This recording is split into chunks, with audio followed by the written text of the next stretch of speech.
je suis arrivé, puis je vois en gros la moitié de la boîte à la machine à café, il est 11h du matin.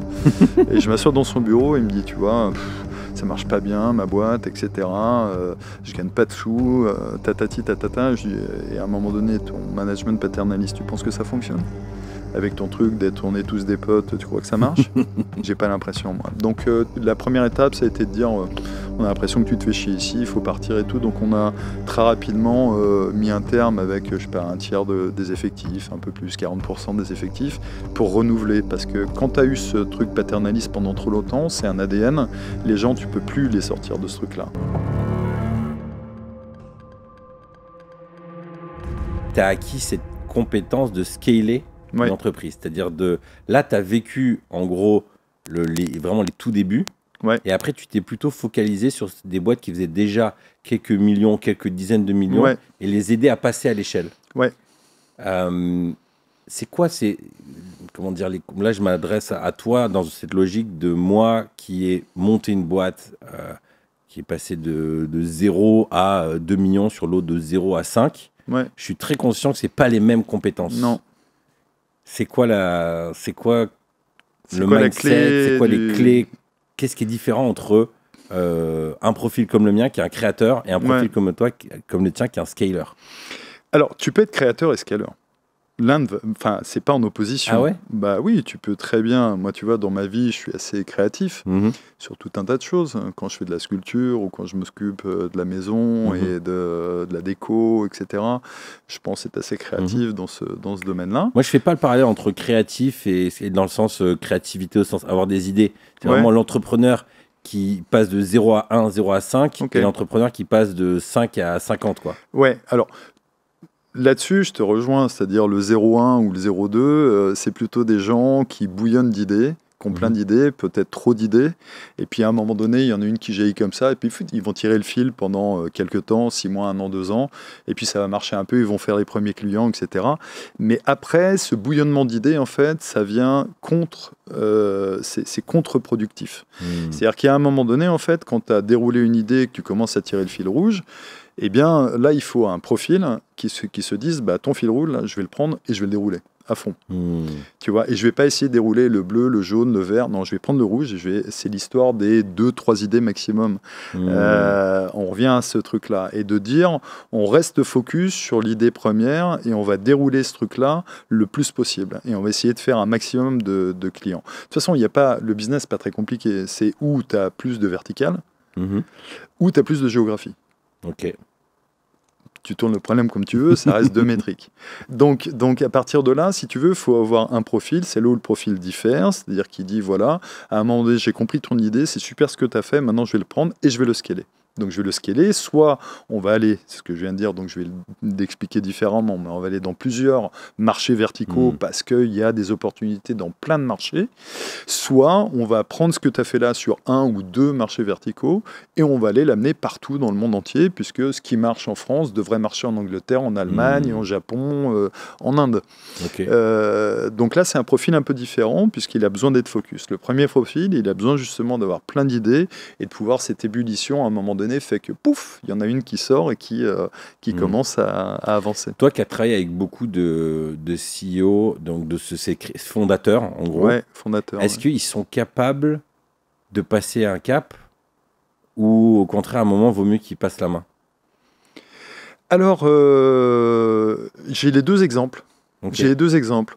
Dans une de mes expériences, John Paul, qui était une boîte de conciergerie, alors pas une conciergerie classique, puisque c'est conciergerie B2B, donc c'est comment je profile en fait, soit les gens qui bossent pour moi quand je m'appelle L'Oréal, Parnasse, etc., soit mes clients. Je m'appelle LVMH, je veux comprendre mes clients, etc. Donc c'est faire de la big data finalement à travers des services de conciergerie. Le profil que j'ai rencontré, David, c'était un fondateur un peu fou à l'époque. Sortait de grande école, je crois qu'il avait fait Centrale, donc c'était un mec très éveillé. Et je l'ai vu en fait pendant notre relation, pendant les 2 ans où j'ai bossé avec lui, l'accompagner, j'ai vu un gars effectivement évoluer. C'est-à-dire qu'il a vraiment pris ce siège de CEO au fur et à mesure du temps. Il est arrivé, il me faisait penser un peu à toi, j'en parlais tout à l'heure, à ton collègue. C'est-à-dire que quand je suis arrivé dans sa boîte, il y avait une 50aine de personnes, et il m'avait donné un entretien, donc je suis arrivé, puis je vois en gros la moitié de la boîte à la machine à café, il est 11h du matin, et je m'assois dans son bureau, et il me dit, tu vois, ça marche pas bien, ma boîte, etc., je gagne pas de sous, tatati, tatata, et à un moment donné, ton management paternaliste, tu penses que ça fonctionne ? Avec ton truc d'être on est tous des potes, tu crois que ça marche? J'ai pas l'impression, moi. Donc la première étape, ça a été de dire on a l'impression que tu te fais chier ici, il faut partir et tout. Donc on a très rapidement mis un terme avec, je sais pas, un tiers des effectifs, un peu plus, 40% des effectifs, pour renouveler. Parce que quand tu as eu ce truc paternaliste pendant trop longtemps, c'est un ADN, les gens, tu peux plus les sortir de ce truc-là. Il y a une espèce d'affect qui se met en place, et si tu veux changer de braquet, ça marche pas. Il faut que tu changes les personnes pour pouvoir effectivement changer le braquet. Et on a changé le braquet, on a restructuré la boîte. Très rapidement, on a gagné un énorme contrat qui était avec, à l'époque, Visa Infinite, qui a permis d'avoir effectivement du financement pour ensuite racheter en fait la plus grosse conciergerie aux États-Unis, qui avait 1000 personnes. À l'époque, John Paul n'avait que 200 personnes. Donc, construire un groupe à 1200 personnes, puis après, ce groupe-là a été revendu à Accor.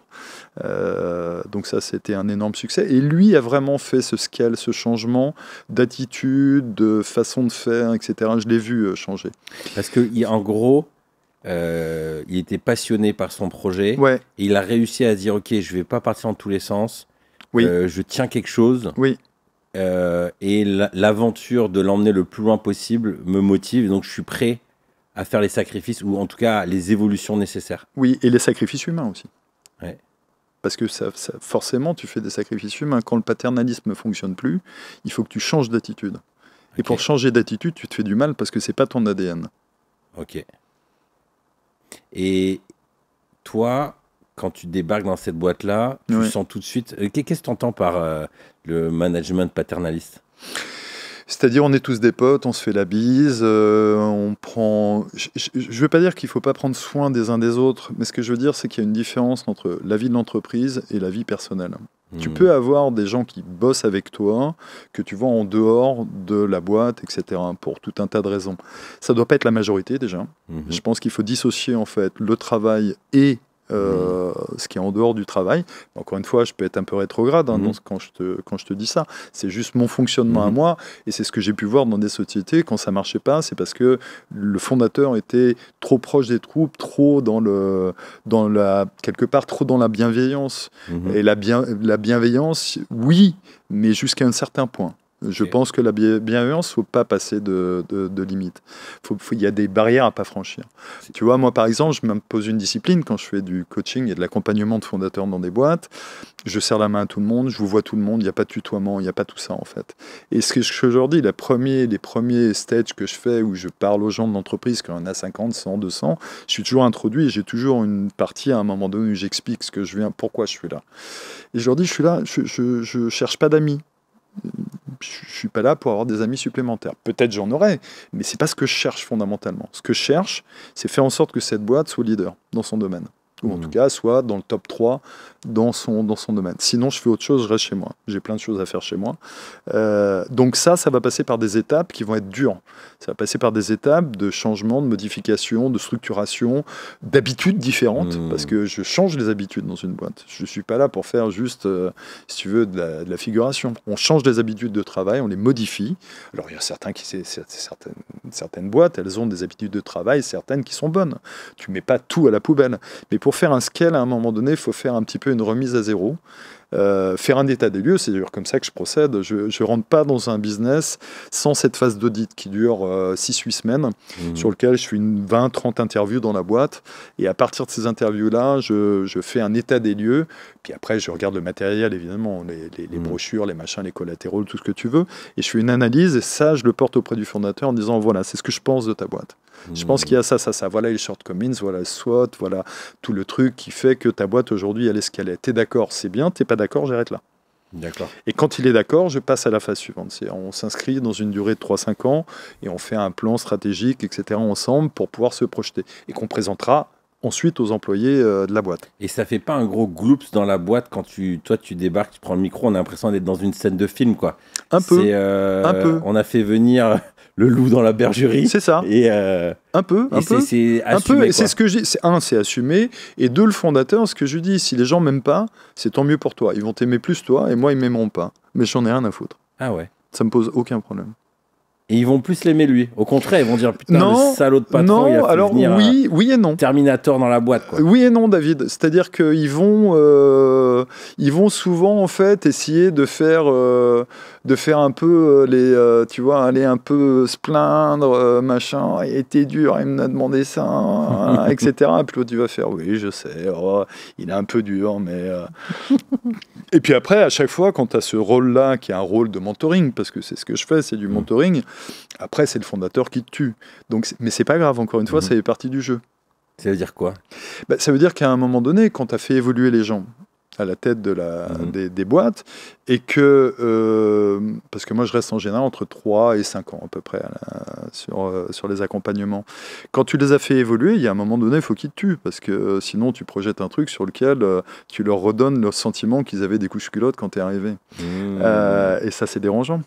Donc, mais de toute façon, ça fait partie du jeu, et je sais que je pars à un moment donné, et j'essaie d'anticiper le truc et de partir au bon moment. Si cet échange a fait écho avec ton propre cheminement, je pense que tu vas apprécier l'e-book que j'ai rédigé pour les papas, patrons, pèlerins. Adieu la culpabilité des parents entrepreneurs. J'ai mis à l'écrit 17 pensées qui m'ont aidé à réduire de 30% ce sentiment de culpabilité. Tu sais, cette impression de ne pas être assez présent pour ma famille, pour mon travail. Pourquoi 30%? Tout simplement parce que ce sentiment ne disparaît jamais vraiment. Bien géré, il est un indicateur, mais non contrôlé, il fait beaucoup de dégâts. Cela fait des années que je travaille sur ce sujet, car la culpabilité est très présente en moi et c'est un sentiment qui se transmet de génération en génération. Et je ne veux pas refiler ça à mes enfants. Trop lourd à porter. La culpabilité, c'est porter l'entière responsabilité des événements. Dans l'e-book, je te partage aussi un cheminement mental pour t'aider à discerner ta part de responsabilité, au lieu de te flageller, encaisser, faire le sauveur, de plutôt responsabiliser les gens autour de toi. Il est gratuit et il te suffit de cliquer dans le lien dans la description. En le téléchargeant, tu t'inscris aussi à ma newsletter où je te partage mes nouveautés. Bisous.